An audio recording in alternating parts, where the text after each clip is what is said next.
Today marks the extraordinary beginning of a new era. My name is Jared, and once more we venture into the exciting world of Mossi, Mooré, because, after all, tomorrow is the Independence Day of Burkina Faso.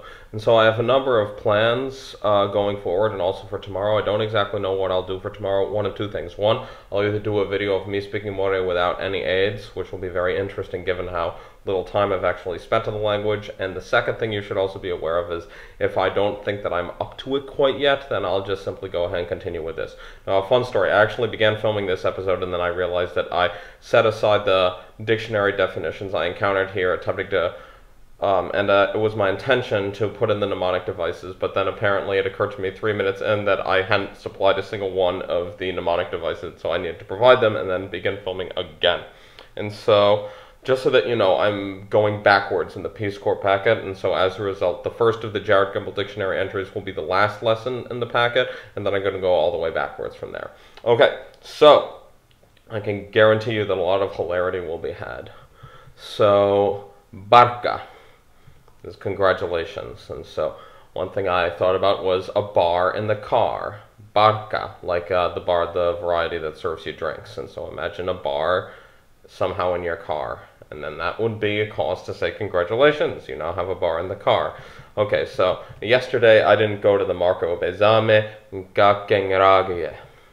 Okay, so zame, that's yesterday. So yesterday was the exact same, like zame, type of weather as yesterday.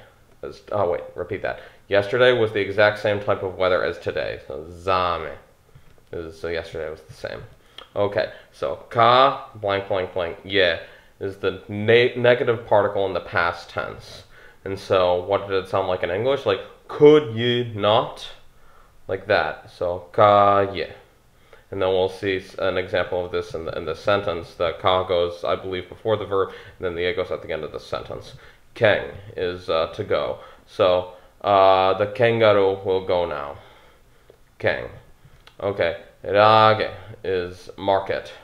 I hit my head on the ceiling of the market and I flew into a rage. So rage looks like the English word rage. Same way that keng I associated with a kangaroo going. Okay, moving on. Fred didn't go into the class. Fred ka keng karenye. And then Karen is a class, and I would associate with the English name Karen, like Karen being in my class. Okay, Jennifer did not go to Ouaga yesterday. Jennifer ka keng Ouagadougou zame. And so Ouagadougou is the capital of Burkina Faso, Ouagadougou. And so I would imagine in true internet meme fashion, Ouagadougou. I didn't know you were in Burkina today, so Ouagadougou, Ouagadougou. The kids did not enter the courtyard. Koamba kakezaka pogeye. So, ke is to enter, and koamba I actually provided at the end because I forgot it there, but it also appears in another sentence. So, ke is to enter, so the enter key, ke. We press the enter key. Okay, so zakapoge is the courtyard, and so Zach has a pogo stick in the courtyard, so zakapoge. Joe bought a hat in the market, so ra would be bought. And then I would imagine my new purchase rocks. And then pugel, meaning a hat, does apparently resemble the Norwegian word for bird, food. And so as a result, my bird wearing a hat would actually be a nice little thing. So pugel meaning a hat. And now Musa fell into a hole. Musa Louis Bokboge. And then Louis is to fall, and then I would imagine Luigi, the Nintendo character, falling over, thanks to Super Smash Bros. Brawl. That's not going to be much of an issue to me. Book is a hole, and because I have lots of books, that would actually be helpful for me to remember. So I would imagine one of my books, it could even be my Mossi book, by the way, being left in a deep hole. What a saddening sight. Okay, so, and then the rest of these are primarily rehashes, and then Goamba is a child, so Corey and Amber, so Cor, Amber, Koamba is a child. Okay, and as to the dictionary I used in order to get all the literal definitions, because the Peace Corps book actually doesn't really have a glossary in the back, it's a mooré.webinary.org. It is available in mostly French and English, and any word you provide in any of these three languages will be translated into any of the other two.